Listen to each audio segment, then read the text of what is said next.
Kamu mungkin sering mendengar istilah toxic relationship dan toxic friends. Lalu, bagaimana dengan toxic positivity? Bagaimana sebuah sifat positif dapat menjadi sebuah toxic yang justru berdampak sebaliknya? Berikut ulasannya untuk kamu.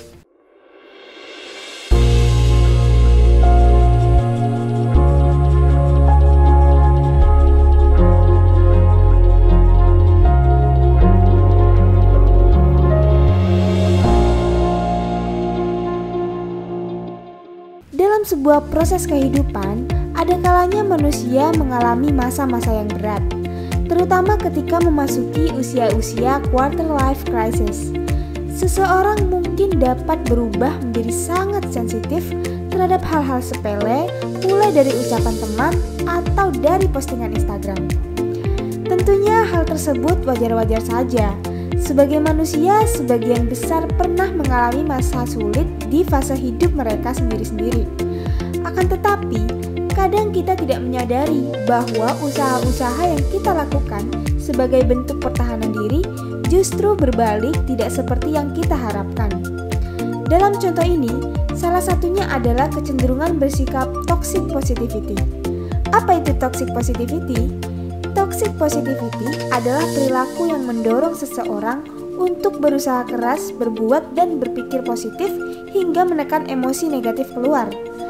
Jika seseorang menjadi terlalu positif sehingga menekan habis-habisan emosi buruk yang keluar, ini mampu menyebabkan stres yang berlebihan dan membuat orang tersebut tidak bisa rileks. Sebagai makhluk hidup yang memiliki emosi, mengutarakan sebuah emosi negatif bukanlah hal yang buruk. Ada kalanya manusia perlu mengeluarkan rasa marah, sedih, khawatir, kecewa, bahkan frustasi supaya batin tidak terlalu tertekan. Orang dengan toxic positivity cenderung akan selalu memperlihatkan sisi baik dan positif dirinya, namun tidak dalam hatinya mati-matian menahan emosi untuk keluar. Jika secara tidak sengaja dia mengeluarkan emosi, maka dia akan merasa bersalah.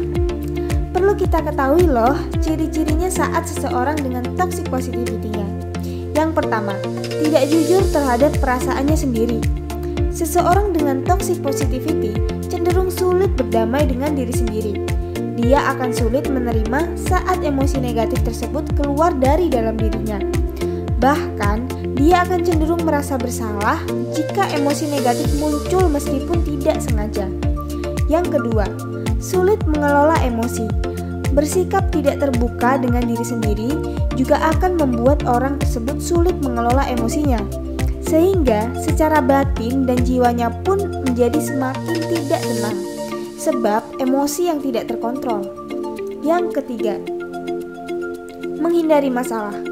Untuk menekan perasaan-perasaan negatif, muncul orang yang memiliki kecenderungan toxic positivity akan memilih menghindari permasalahan dan bukannya mencari solusi.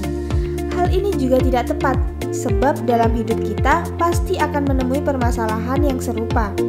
Dan semakin sering menghindarinya, hanya akan membuat kita menghadapi masalah yang jauh lebih besar. Yang keempat, motivasi yang cenderung menghakimi.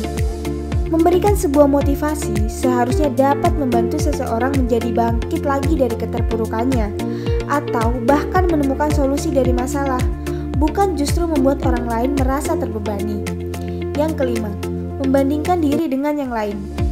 Terkadang seseorang tanpa sadar menggunakan perbandingan supaya dirinya atau lawan bicaranya tampak lebih baik sedikit dari yang lain. Namun, kondisi ini tampaknya tidak tepat jika diterapkan sebagai kata-kata untuk memotivasi seseorang, sebab akan membuat orang yang meminta pendapat menjadi tampak menyedihkan karena terlalu mudah menyerah dan tidak sepositif dia. Dari ciri-ciri itu, pasti ada dampak yang terjadi pada seseorang dengan toxic positivity-nya loh guys. Nah, yang pertama, dampaknya memicu stres. Toxic positivity membuat seseorang cenderung memikirkan banyak hal demi menekan emosi negatif yang ada. Dia akan menjadi overthinking karena kumpulan hal-hal yang ada di kepalanya. Hal ini dapat memicu stres yang berlebihan pada orang tersebut. Yang kedua, anxiety. Kecenderungan ini terlihat selalu positif, Berusaha tampil baik yang berlebihan akan membuat seseorang yang memiliki toxic positivity cenderung lebih gelisah dan was-was. Di dalam pikirannya akan selalu muncul ketakutan kalau saja tidak menampilkan yang terbaik, kalau saja dia melakukan kesalahan hingga mengeluarkan emosinya. Nah, coba deh kalian lihat di episode sebelumnya tentang anxiety agar kalian tidak ketinggalan info guys. Yang ketiga, mengalami gangguan kesehatan mental. Jika seseorang dengan pikiran penuh selalu gelisah setiap saat, tentu akan sangat mudah untuk mengalami stres hingga merusak kesehatan mental. Sebab hal tersebut merupakan racun yang bersarang di dalam pikiran dan hati yang akan sangat merugikan diri sendiri serta orang lain. Yang keempat, merasa paling benar. Sebagai orang yang memiliki kecenderungan toxic positivity, mereka ingin dianggap menjadi sosok paling positif dalam lingkungannya. Hal ini membuat orang tersebut menutup mata terhadap kenyataan-kenyataan yang sebenarnya terjadi. Dia akan selalu mencari pembenaran bahwa apa yang dia lakukan adalah hal yang benar. Yang kelima, sulit untuk bersosialisasi. Dengan adanya sifat toksik ini, seseorang menjadi tidak berani jujur bahwa dia sedang memiliki masalah. Hal tersebut jika terus-menerus terjadi juga dapat membuat orang lain menjadi sulit bersosialisasi dengan dirinya. Sehingga tidak jarang orang dengan kecenderungan toxic positivity jarang bergaul. Serem ya guys dampak-dampaknya dari toxic positivity ini.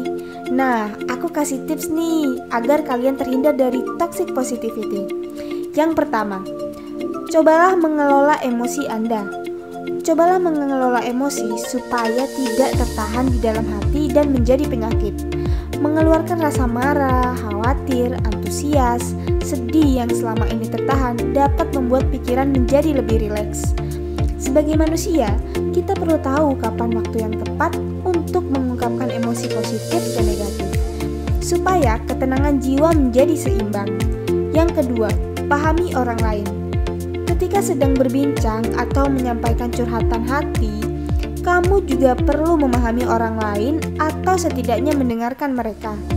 Jika dirasa tidak mampu memberikan solusi, kamu setidaknya jangan mengeluarkan kata-kata yang bersifat menghakimi. Sebab satu kata yang menurut kita bukan hal besar, terkadang berlaku sebaliknya terhadap orang lain. Yang ketiga, jangan suka membandingkan. Membanding-bandingkan baik hal yang baik ataupun hal negatif selalu akan menimbulkan dampak yang tidak baik. Berhentilah membanding-bandingkan diri sendiri maupun orang lain. Yang keempat, berdamai dengan diri sendiri. Kamu mungkin sering mendengar istilah berdamai dengan diri sendiri, namun hal ini merupakan proses penting yang perlu disadari. Mencoba menghargai dan mencintai diri sendiri mulai dari hal yang paling sederhana, yakni mendengarkan isi hati. Nah, sudah paham kan apa itu toxic positivity? Setelah mengenal toxic positivity, kamu mungkin sudah tahu dan paham bagaimana cara menghindarinya atau setidaknya tahu cara menyikapinya jika suatu saat menemukan masalah yang serupa di lingkunganmu. Jika kamu tertarik untuk mengetahui lebih lanjut tentang perilaku toksik ini atau materi pengembangan diri lainnya, kamu bisa hubungi ke Poppy Psikolog. Poppy Psikolog hadir menemani kalian selama kalian mau terbuka dengan masalah kalian dan siap memberikan solusi yang terbaik. Oke guys, sekian pembahasan mengenai toxic positivity. Jangan lupa like, comment, and subscribe.